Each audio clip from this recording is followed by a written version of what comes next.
So Antony, very nice to have you here. Antony Ceraulo is a medical doctor in oncology and hematology for pediatric patients. And I would like to ask you a little bit, because this is your expertise, about molecular profiling and the impact of molecular profiling in the care of pediatric patients. So could you first explain us what are the programs, the access to molecular profiling currently? Thank you, Loic, for inviting me. Currently in France, molecular profiling in pediatric patients can be done either at relapse, the first relapse of disease, or either at diagnosis.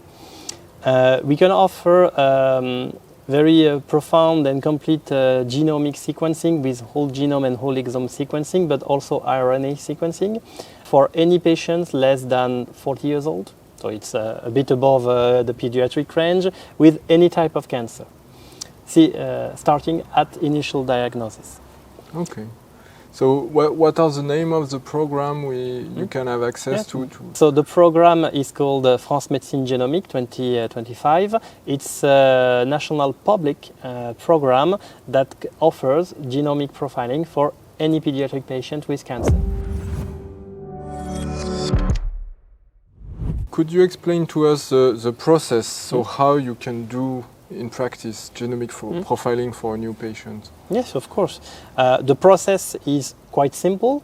In essence, any patient with a pediatric cancer can be offered to participate in this program. There are three main steps that are required. First, obviously, parents need to consent to the genomic analysis.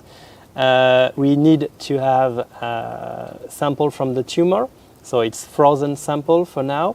From the tumor or from a liquid biopsy or a medullogram for hematological disease. And we also need to scan and to eliminate potential constitutional abnormalities. We also need a germline sample. So for a solid tumor, it can be blood. For an hematological disease, we wait for the patient to be in complete remission to do the blood analysis. If you cannot, we have to take a skin biopsy. And with the three steps, the charts are reviewed by a national board to validate if this patient can be is eligible to this program, and then the process of analysis is launched. The France is divided into regions. We have two platforms to perform the sequencing. The Origin platform, which is for the south and east of France, and the region of Paris and the north and the west are sequenced on the Sequoia platform. These two processes are done in parallel, and at the end, each platform discusses internally with the biologist and with the pediatric oncologist directly which kind of abnormalities that the analysis revealed are relevant or not, or if we have or if we may have missed something and we need to perform other kind of analysis.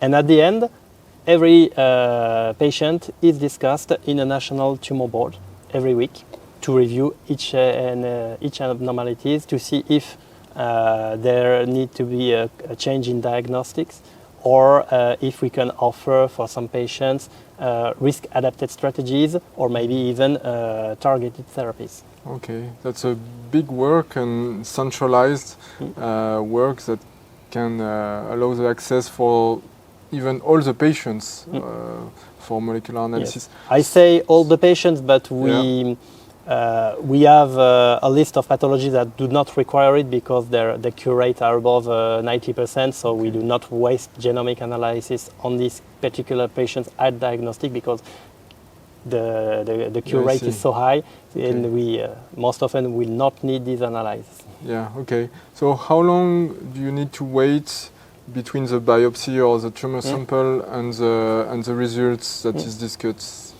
If everything is done in dutiful order and time, 6 to 8 weeks for now. Okay, So you can tailor the treatment Yes. or even the diagnosis. You quite can start quickly. treatment Yeah. and have 4 courses of chemo performed, and then you have your results.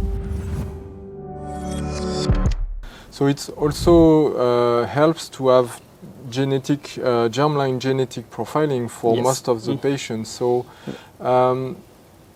it's more frequent for pediatric patients. So how do you use and what's the frequency of genetic germline abnormality do you see since this program?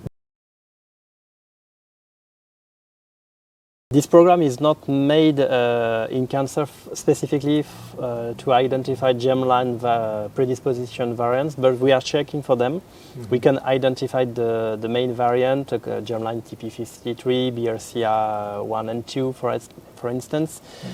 If we identify one, we refer it directly to the clinician. So that he may perform another analysis to confirm that there is indeed a germline variant and to address the family towards genetic counseling. Okay, and is it frequent to find a germline genetic abnormality? Before this kind of program, we estimated that 10% of pediatric cancer were linked to germline predisposition. With the development of such genomics program, France is not the only country that does it. We think that we may go up to 15%. Okay, very interesting. So it can lead to better management of the family and better management of the patient with targeted treatment, I guess. It's important for the two parts of the equation, the family, for genetic counseling, obviously, eventually leading to finding a familial predisposition and launching a surveillance program tailored to the specific cancer risk. It can also be beneficial for the patient. I take the example of the TP53 germline predisposition, because these patients are particularly sensitive to radiation therapy and the risk of second cancer is very high. So if we identify a germline TP53 mutation, we try at the maximum to avoid treatments such as radiotherapy. Of course. So what about the clinical trials, such as basket clinical trials or multi-arm clinical trials you have access to currently thanks to this analysis? Yes, we have. For now, we don't have them in the first-line setting, but we have them at the relapse refractory setting.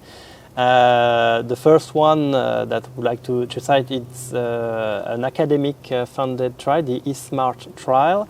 It's an European trial now, and it was the first to offer targeted therapies that were available in adults towards pediatric patients, determining RP2D and trying to put different targeted therapies together in combination, or to put one in combination with chemotherapy. Okay. Since then, the pharma industry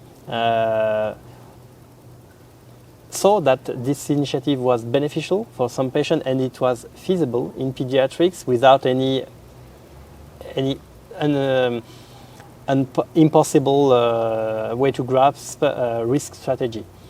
So they developed it. They developed it with their own dedicated clinical trial to test 1 or 2 molecules, and some of them have even developed basket trials to allow to test their specific pipelines of targeted therapies or immunotherapies directly to pediatric patients. For now, there is still a delay between the adult trial and the pediatric trial, but with such initiative, we can see that in the last 10 years, this gap has been reduced sometimes to almost nothing. Okay, very interesting. So I hope it can be valuable for the community and especially PCM4U. And I was very happy to have you and explaining those initiatives. Thank you, Loïc. Thank you.